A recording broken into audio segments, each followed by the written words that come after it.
Hello everyone, Michael here for Tactica Imperialis. Welcome to today's video. Today will be another Warhammer 40,000 theory video suggested by commenter and subscriber Leaky Cheese. Must have melted it or something. They want to discuss the Traitor Primarchs, which we've done before, but they want to discuss whether their fall to chaos was, deliberately or accidentally, the Emperor's fault to some degree. They also wondered if the Emperor actually took steps to incite a rebellion like the Horus Heresy in his actions, and we'll be answering both of those questions today. There are going to be, therefore, 2 sections, although realistically it's probably going to be about 10 sections to this video. First off, we're going to look at each Traitor Primarch and decide if their betrayals were avoidable based on what the Emperor did. Not saying could they be avoided full stop, but did the Emperor do something to cause it? Following that, we'll look at the Emperor's actions during the Great Crusade to see if he was partly responsible for the heresy beyond simply messing up with his sons. So what we're going to have to do is say, yes, if the Emperor has caused his sons to betray him, that's one thing, but did he, in his grand scheme of things, actually create the scenario for a heresy, rather than did he push Horus and thus this, that, the other happened? It's a little bit complicated. I'll try to explain a little better later on. If you have your own theories, both on this video when you get to the end of it, or on your own ideas, feel free to put them in the comments below and I'll consider them for a future video. But for now, let's give the Traitor Primarchs and the Emperor a thorough cross-examination. We will begin with the first Primarch to fall, the instigator of the whole shebang, Lorgar. The Urizen fell following an incident involving the Emperor and Robert Guilliman on the planet of Kur and its capital city, Monarchia, as it's probably better known. From pretty much the outset, even before the Great Crusade, Lorgar had seen the Emperor as a god, mostly due to his upbringing on the very religious world of Colchis. This spread throughout the entire Wordbearers Legion, perhaps unsurprisingly, and Lorgar even went on to write the Lectitio Divinitatus, a book exalting the Emperor's divinity that is supposedly the basis for the entire modern Imperial's worship of the Emperor as a god. Funny how things work out, ain't it? The Emperor was pretty miffed about this and constantly sanctioned the Wordbearers for their habits of converting the populations they brought to compliance to their Emperor-worshipping ways, which in turn slowed the 17th Legion's progress down to a crawl. Even though they did also spend plenty of time on infrastructure, etc. whilst they were there, so it wasn't all bad, I guess. It wasn't really seen as the Legion to start its job to do that, mind you. Despite repeatedly telling the Wordbearers to stop in one form or another, eventually the Emperor snapped. He travelled to Kur along with Guilliman and Malcador the Sigillite. Once there, the Emperor ordered the Ultramarines to bomb the living daylights out of Kur's capital Monarchia, known as the Perfect City, destroying it and ruining Lorgar's world-building project in the process. And as if that wasn't enough, the Emperor came down with Malcador and the Lord of Ultramar, forcing the entire Wordbearers Legion to kneel before him and humiliating Lorgar yet again. Following that, Lorgar fell into melancholy, and through the chaplain Erebus and his first captain Corferon, he began his irreversible fall to chaos. So, can we blame the Emperor? On the surface, yes we can. Had he not reprimanded Lorgar so brutally and embarrassingly, he may not have been so open to chaotic corruption. But it's plausible to say that the action on Monarchia was the Emperor's last resort after constantly putting up with Lorgar worshipping him and telling him not to. And once Lorgar did stop moping, his conquests after Monarchia were rapid and exactly what the Emperor wanted for him. So Emperor had no reason to worry, as it looked like message received, job done, everything's happy, on we go.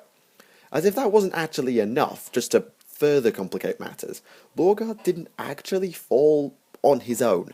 Without Erebus and Corferon, I don't know if he'd have even learned of chaos, though if Lorgar had moped any longer, the Emperor was probably going to resanction him.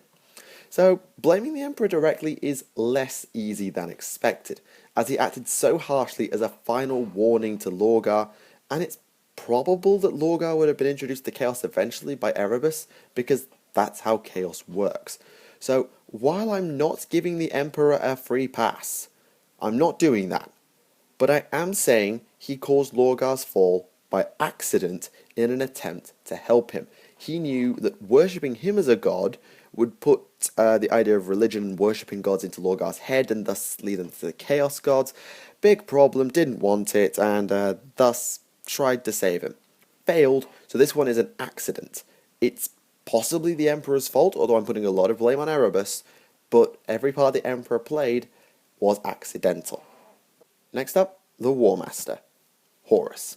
Horus's fall to chaos is very well documented. He was stabbed by a corrupted blade on Davin and taken by hidden chaos sorcerers to be healed. Despite Magnus the Red attempting to save him, Erebus played on Horus's jealousy to open him up to chaos. The War Master was healed, emerged from the room he slept in, and the rest is warp-stained and blood-stained history. But what potential role did the Emperor play in the betrayal of Horus? Well, from my research, it seems as though pre-Davin, Horus had no conscious gripe with his father. I mean, why would he? He had the exclusive right to rename his legion from the Lunar Wolves to the Sons of Horus. He was actually made the War Master and thus military commander of the entire Great Crusade, and he had close friendships across a broad spectrum of Primarchs. Things were looking good if you were Horus Lupercal. However, he had one major sticking point, even if he didn't really realise it. Following the appointment of War Master, being Horus, after the triumph at Ullanor, the Emperor completely pieced the scene as far as the Great Crusade was concerned, went back to Terra to work on the Webraid project without telling anyone what he was actually doing. Quite simply, didn't want to talk about what the warp was, thus had to talk about what the Chaos Gods are, opens up the idea of the Chaos Gods into some people's heads, and all sorts of crazy crap hits the fan. That's why he didn't want to. Turns out that didn't really work. At the same time, the Council of Terra was established, a group of non-Astartes who oversaw a lot of the bureaucratic stuff and governed the Imperium on all fronts except for military doctrine. These guys, by the way, were the ancestors, the predecessors, to the High Lords of Terra we have today. This meant that Horus was technically answerable to regular humans, as they now basically ran the day-to-day Imperium, even if his tactics and decision-making could not be challenged by the Council. This, though he didn't know it, seemed to plant the seed that was exploited by Erebus and Chaos to corrupt him years later. The rest of the evidence against the Lord of Mankind didn't come to Horus until his dreaming on Davin, when he was told that the Emperor had used warp magics to create the Primarchs. This angered Horus greatly, for he now saw his father as a hypocrite for outlawing sorcery and psychers at Nicaea whilst wielding the arcane for himself. By the time the dreams ended, Horus saw the Emperor as a dictator seeking godhood, whilst dumping the power of his sons in favour of normal humans, and was fully committed to defeating him. Can we blame the Emperor for this? Honestly, no. Yes, he was a massive hypocrite on psychers. We'll talk about that a little bit later. But to be fair, he was following the opinions of what I believe was the majority of Primarchs on the issue during the Council of Nicaea. At least from the vocal ones, we had Dawn, Russ, Mortarion, Corax, and that's off the top of my head, versus Magnus, the chief librarian of the White Scars. Khan wasn't even there, plus maybe one more who was present, but it seems as though a lot more shouting was anti-Psyker than pro-Psyker. And that's not good. The only cock-up here on the Emperor's part was not telling the Primarchs about his work on Terra, or explaining himself fully regarding the new Council of Terra. Oh, and if he hadn't actually messed up a bit with Lorgar, then none of this may have happened, but I won't count that here, as otherwise it defeats the point of looking at each Primarch in a vacuum, because then you just look at a domino effect. Emperor calls Lorgar, Lorgar calls Horus, Horus calls this, that, the other, and everything's the Emperor's fault. So as far as Horus goes, alone, the Emperor is almost clear of all charges. Certainly didn't make any major mistakes, he just wasn't open enough. We'll continue on now with from the original Traitor Primarchs from Istvan 3, and we'll look at Angron.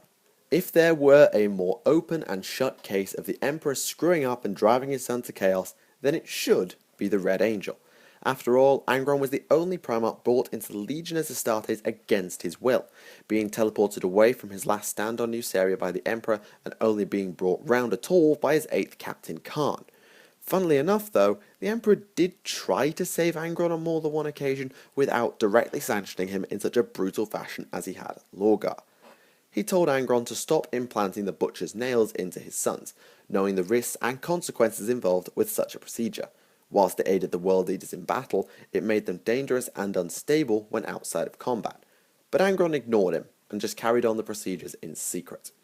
Leman Russ and the Space Wolves were then dispatched to try and talk Angron round, attempting again to stop the butcher's nails implants and the massacres they led to. But what happened instead was a conflict that may be the first official, i.e. not erased from all records, Legion versus Legion and Primarch v Primarch fight, known as the Knight of the Wolf. Angron believed he won. He defeated the Wolf King in single combat, but he would have been killed had Russ willed it due to becoming encircled by the wolves. He didn't really notice, he was too busy fighting Russ. Russ left disappointed that his brother had not seen the error in his ways. The final gambit of the Emperor was sending Horus to try and stop Angron, but this backfired massively, as Horus had already become secretly corrupted, and so he turned Angron to chaos with ease. So, do we blame the Emperor for Angron's fall? I think we have to, at least to some extent. I can defend his actions on Nuceria, as not teleporting Angron out would have meant the Red Angel died, and so the Crusade would be a Primarch down, plus paternal protective instincts, I suppose? The thing is, the Emperor never travelled with or fought alongside Angron as far as I'm aware, so he was never able to talk to his son, try to win his trust, leaving Angron's anger at his father just there, unresolved. So yeah, I think that was the big mess up from the Emperor. He never personally tried to help Angron, relying on other Primarchs to do it instead. Though, to be fair, any Primarch other than Angron would have probably been sorted out by Russ. The Red Angel's disregard for his or his son's safety and his bloodlust just won out over his appreciation for the tactics used by the Wolf King. So, I am going to blame the Emperor here for not having the personal touch or perhaps the understanding of what he had to do to sort out Angron. Strike one for the Lord of Mankind. Next up for examination is Fulgrim. Fulgrim should be one of those Primarchs whose fall we can absolve the Emperor for, as the Phoenicians' actions don't seem to be based on any issue with the Emperor. Fulgrim idolised his father, just as Lorgar did, but chose to try and live up to the Emperor's perfection and earn the honour of wearing the Aquila that his legion had been granted, rather than simply worship him. He was close to Horus and Magnus, feeling an extra layer of kinship with the Gorgon, who sought to cure his own imperfections, that being his living metal-coated arms. The problem for Fulgrim came when he recovered the demon weapon known as the Blade of the Lair, and it's possible that the Third Legion's corruption by Slaanesh began here. For once, his actual warning came from a non-Imperial source, as Eldrad Ulthran of the Eldar attempted to tell Fulgrim of Horus' upcoming fall. Possibly egged on by the Lair Blade, Fulgrim flew into a rage and butchered many of the Eldar, including an Avatar and a Wraith Lord, before travelling to see Horus to validate the supposedly tall tale spun by the Farseer. However, the now corrupted Horus manipulated Fulgrim, using his close bond with the Phoenician to win him round and convince him that the Emperor was holding him back, and holding back humanity from perfection. From that point, Fulgrim was corrupted entirely by chaos, though in all honesty the process had barely started until Istvan V and the death of Magnus, which almost pulled Fulgrim back from the brink, but instead saw him possessed and eventually completely turned after turning the tables on the demon. So is there any way to blame the Emperor? Honestly, no. Besides being too perfect for Fulgrim to ever match, at least on the surface, there was no way the Lord of Mankind could have done anything to slight the Phoenician and give him an excuse to fall. The only way he could have potentially saved him was to have been around the Lair Blade and sense its corrupting influence, but he wasn't and so had no way of knowing. So the Emperor, as we initially suspected, is blameless for Fulgrim. And so that caps off 4 Primarchs, we're almost halfway through. Now let's do Mortarion. As I say, finally for the initial traitors, we have Mortarion. Mortarion's choice to follow the Emperor was as a result of being unable to kill his adopted father on Barbarous. His initial reaction on meeting the Emperor was that he didn't want a stranger, especially not an outsider, sharing his glory for defeating this warlord. So he was quite annoyed that he wasn't given a chance to rule Barbarous alone and it being absorbed into the Imperium. Add that to his hatred of Psychers, etc., which the Emperor of course was, and then the lack of recognition that the Death Guard seemed to receive from the wider Imperium, and it seems like a lot of the reason for Mortarion's fall can be pinned on the Emperor. He even had enough perception to see that Horus becoming War Master would lead to inter-Primarch conflict in the future, which may have slightly turned him against the Emperor even further, though I doubt he would have predicted quite what sort of fighting it was going to be. However, the loyalty of Mortarion must still have been very strong, as it is said that Horus had the greatest difficulty winning Mortarion over of all the Traitor Primarchs. The winning argument for Horus was to show Mortarion that the Emperor had used the warp to create the Primarchs, as Horus had been shown in his dreams, reinforcing this opinion that the Emperor was becoming a tyrannical ruler tainted by the warp.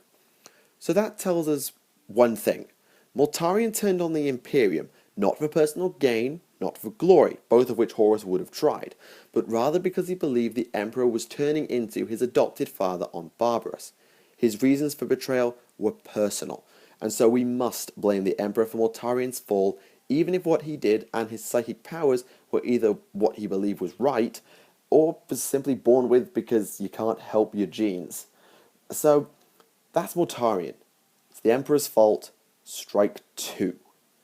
That's the initial traitors. I'm going to move away from the guys at Isstvan 5 now, and possibly look at the most interesting case. The Primarch I believe stood the best chance of redemption. Magnus the Red. Right, let's talk about Magnus. On the surface, Magnus's fall looks like it was entirely the Emperor's fault. When you combine the degree at Nicaea that forbade Magnus from using sorcery with the actions of Leman Russ in the Scouring of Prospero, it would certainly feel to Magnus that the Emperor betrayed him and abandoned him completely. But, as we saw in text-to-speech, which generally uses canon, the Emperor is far less at fault than a glance would simply suggest. First, and most obviously, the attack on Prospero was not sanctioned by the Emperor. Russ was sent to arrest Magnus, presumably to sanction him and enlist his aid for the now damaged Webway project and the Golden Throne. It was actually the now corrupted Horus who changed the order from arrest to annihilation as payback for Magnus's attempts to stop him falling on Davin.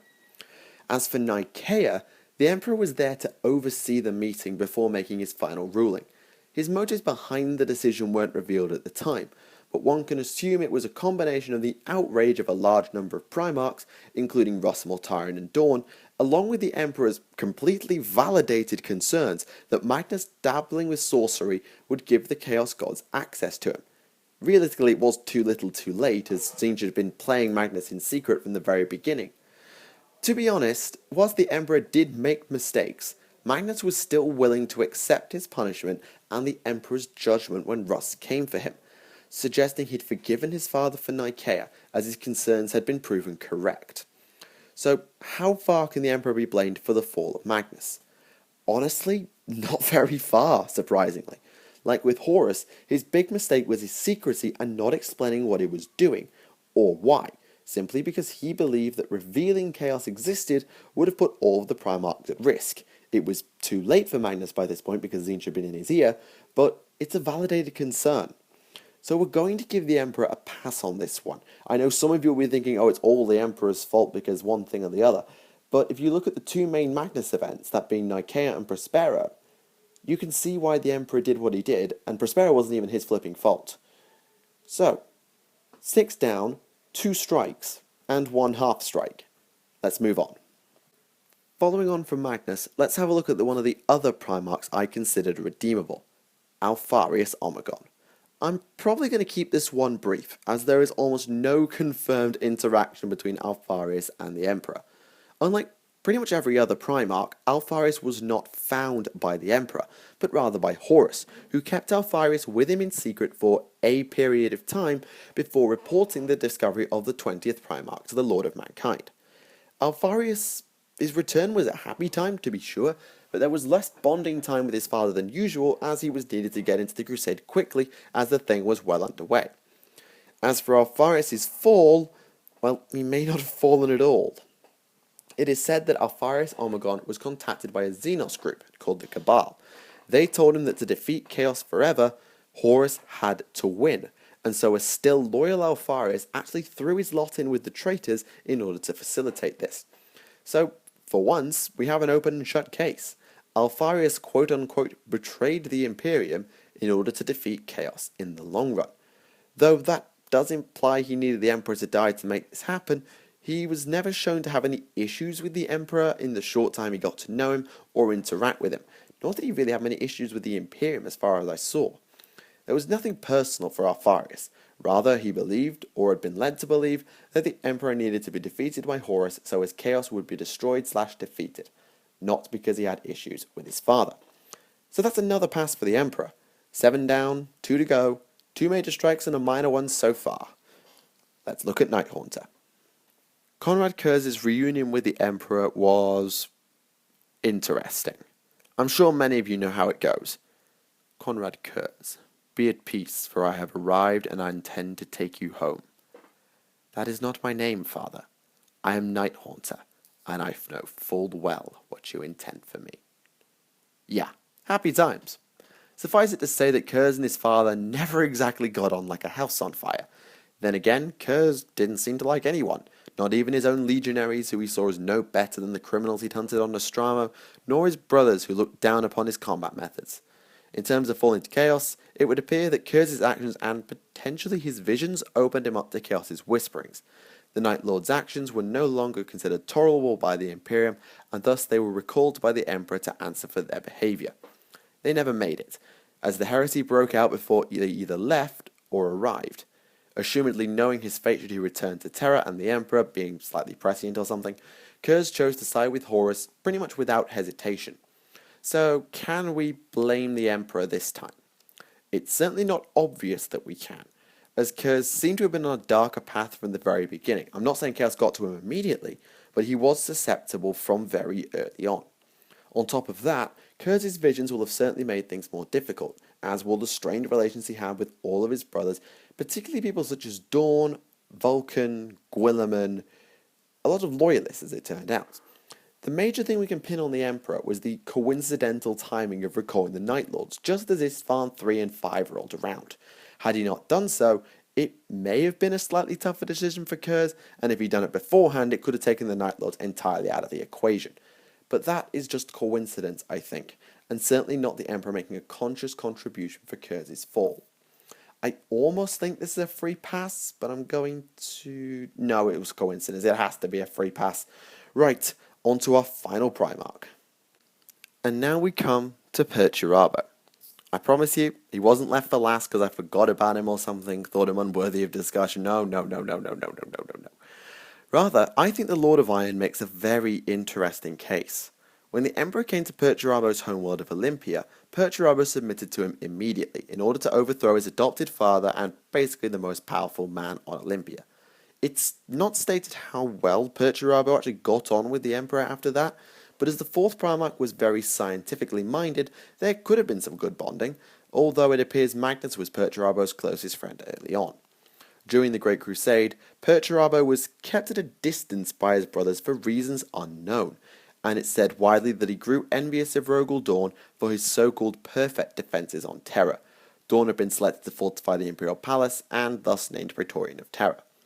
The fall of Perturabo came following the genocide on Olympia. In brief, Perturabo and the Iron Warriors returned to their homeworld to put down an uprising, but instead purged the entire planet, killing 5 million people and enslaving the rest. Afterwards, they came to realize that the Imperium would never forgive them for what they'd done, and so when Horus initiated the heresy not soon after, Perturabo swore fealty to the War Master, assuming his father wouldn't take him back, honouring a pact made between himself and Horus just before Olympia, actually. Not stated whether Horus was already corrupted at this point, but worth noting. So, where does that leave us in terms of actually blaming the Emperor? Well, a bit on the fence in all honesty. You could give the Emperor a pass by saying he wasn't given the opportunity to forgive Perturabo for Olympia. Had he done so, or at least had the chance to, Perturabo may not have chosen to follow Horus. You could also pass the buck to the other Primarchs, who gave Perturabo the cold shoulder and shoehorned him into doing one job. But if we look at the Emperor directly, we have some incriminating evidence too. Perturabo was seemingly sidelined by the Emperor as well, never given the due credit he deserved for his actions during the Crusade. The selection and subsequent lording of Dawn for fortifying Terra certainly will not have helped either with keeping the Lord of Iron loyal. But do we blame him for Perturabo's fall? Well, I'm going to call it a minor strike, as whilst the Emperor may have played a part in the fall of Perturabo and possibly set the very first wheel in motion, the other Primarchs, and particularly Horus, take the blame in my book. So, we've got to the end of the 9 Primarchs. We've got 2 major strikes, 2 minor strikes, and 5 passes, pretty much. That leaves one question. Did the Emperor, inadvertently or not, cause the Horus Heresy? Okay, this is about to get interesting. Did the Emperor cause the heresy? Well, let's look at his actions during the Crusade to try and figure it out. First we have the Primarchs themselves, I don't mean the evidence we stacked against them earlier on, but just their creation. It is believed that warp power of some description was used by the Emperor to create the Primarchs on Luna. Not exactly keeping the Primarchs safe from chaos now, are we? Admittedly, it's likely that the Chaos Gods spiriting the Primarchs away did more damage, but it's worth noting nonetheless. Next is Other. The Emperor decided to make Horus Warmaster without consulting the other Primarchs or seemingly anyone first, which may have annoyed a few people. Then we have Nicaea, which will have really annoyed Magnus, even though Mortarion and possibly Angron will have been on board with it, and possibly driven a couple of wedges between individuals or groups as well. And then we have the Imperial Webway Project, also known as the Emperor completely abandoning the Imperium and the Great Crusade, admittedly for noble reasons, probably. So, yeah. This was the action used by the Chaos Gods to convert Horus, convincing the Warmaster that the Emperor was working to ascend to godhood and abandon his main objective of a secular Imperium. Of course, we know the Emperor wasn't doing that. Well, we think so anyway. The bigger problem with the return to Terra is that the Primarchs had no idea why the Emperor had left. He decided not to tell them, believing it would open them up to chaos. Funny how that happened anyway, ain't it? Because explaining what he was doing would mean explaining the nature of the warp, and that is not a topic a sane person should discuss. Wait, I just did a lore video on that. But beyond whatever he did to the various Primarchs, is this enough to create a rebellion? Well, I don't know, in all honesty. A block of blame has to be apportioned to the Chaos Gods, as they probably gave each Primarch a level of corruption as they scattered them, and they turned Lorgar, and they turned Erebus, who turned Lorgar, who turned Horus, and so on and so forth. But I think the Emperor's actions may have added fuel to the fire, creating the Council of Terror, stopping the supervision of the Primarchs, planting a seed of corruption by using warp tech to make the Primarchs, admittedly by accident, and possibly others. I'll let you decide whether we blame the Emperor. So let me know in the comments and we'll have a vote. But I think while he's got things to answer for with the glory of hindsight, he's not the one we must give most of the blame to. For me, I still blame the Chaos Gods. But of course, I leave it up to you. And there you have it. My thoughts on whether the Emperor was responsible for the betrayal of the Traitor Primarchs and the Horus Heresy itself. With 10 whole variables in play, I'm sure you all have your own opinions on the matter, and so I encourage you to put your thoughts in the comments with any theories you'd like me to take on in future. I hope you've enjoyed the video. Leaky Cheese, I hope my explanation was satisfactory for you, and maybe you've even learned something along the way about some Primarch lore. Thank you very much for watching. My name is Michael for Tactica Imperialis, and I'll see you all again. Bye for now.